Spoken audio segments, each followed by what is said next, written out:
Hello and happy holidays. We're about 13 days out from the big day. My name is Dylan Reimer. I work here at Beautiful Black Dog Video, and it's kind of a slow night. So I thought I would take this opportunity to jump on the live streams with a couple of holiday picks. This is what I'm calling the 12 flops of Christmas, which is I'm going to look over the next 2 weeks or so at 12 movies that have been panned or did not do so well at the box office. I'm going to watch them and see if there was a reason for that. So number 12 is a 1994 Steve Martin comedy directed by Nora Ephron, whose work I usually like, called Mixed Nuts. And I don't mind telling you, mixed shit. In some cases, this got 0% or 0 stars out of 5 or 10 or whatever. It doesn't matter.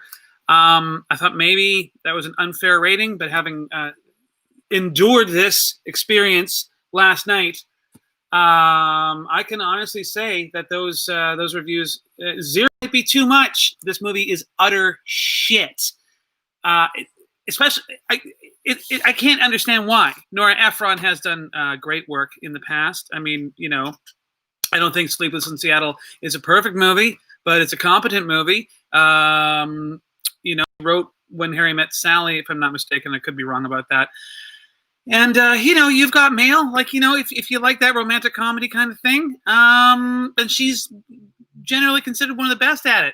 This is it's just so fucking bad. Let's see. Oh, the cast. It's a great cast. I can't understand why this movie is as terrible as it is, given that you got Madeline Kahn, Robert Klein. You don't get a lot of Robert Klein. You fans of stand-up comedy 80s stand-up comedy, you'll know Robert Klein. You don't see him very much. Anthony LaPaglia, whose name I can never properly say, and I don't think has ever been in a good movie. Actually, that's not true. He was in Innocent Blood, but I don't know if he's actually a good actor or not. But whatever, he's fine. He's the weak link. Madeline Kahn, Robert Klein, Juliette Lewis, Rob Reiner turns up in this, but whatever. Adam Sandler in. There's 2 kinds of Adam Sandler. There's grumpy old man Adam Sandler, or 3 actually. Then there's spazzy, angry Adam Sandler.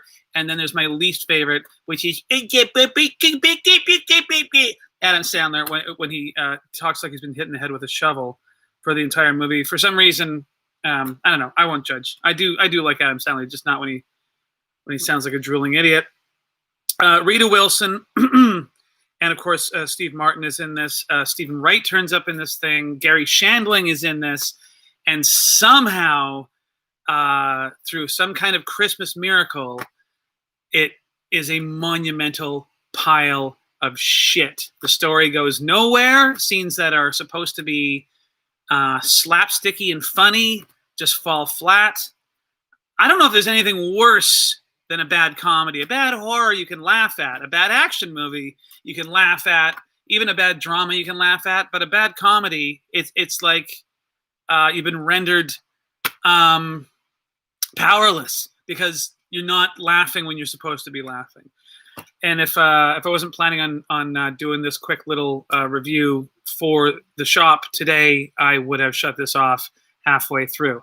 So, I don't even know what to say. The only good thing, there's one good thing about it, is one of the characters, although according to the back of this box, 'twas the night before Christmas and all through the house, the only creatures stirring were a transvestite, their words, not mine. But interestingly, Liv Schreiber. Liv Schreiber is in this. Interestingly, Liv Schreiber plays. I wouldn't. Well, the movie doesn't really articulate whether this character is queer or trans or I mean, I'm just going to assume trans. But that said, given that this was a 1994 movie, it's not played for laughs. People aren't grossed out. Steve Martin actually has an extended dance scene, like goes with Liv Schreiber's transvestite character.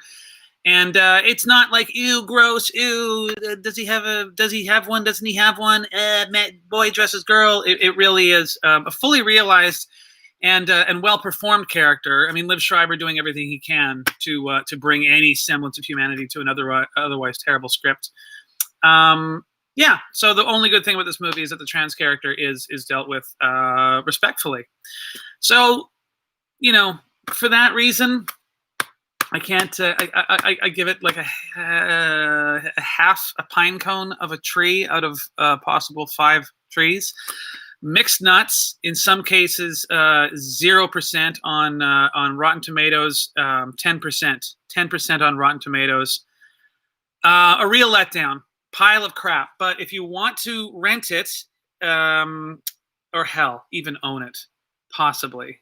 Come on down to Black Dog Video here in East Vancouver, 1470 Commercial Drive in sunny, rainy East Vancouver. This has been the 12th of my 12 movie countdown, the 12 flops of... Oh, this is good. The review here. Wild and wacky stuff, says Joe Layden of the Houston Post. I have no idea if it's a real publication or not. But wild. So if you want some wild and wacky stuff that won't make you laugh and will infuriate you, and kind of just make you feel kind of bad for Steve Martin. It's 90s Steve. What do you do? Anyway, Black Dog Video, 1470 Commercial Drive here in East Vancouver. That has been number 12 of the 12 flops of Christmas. I will be back tomorrow with another flop. I'm thinking probably Jingle All the Way or possibly Christmas with the Cranks. Anyway, keep on tuning in here at Black Dog Video Empire. As they say, hit the like button, subscribe, tell your friends, and come on down, with a mask and everything, and rent a movie at Black Dog Video, www.blackdogvideo.bc.ca. Mixed Nuts does not get the Dylan Reimer stamp of approval, and God knows it doesn't take much to get my stamp of approval. So be careful out there, and I'll see you at some point tomorrow with another review on the 12 flops of Christmas. Thank you for tuning in. Ho, ho, ho!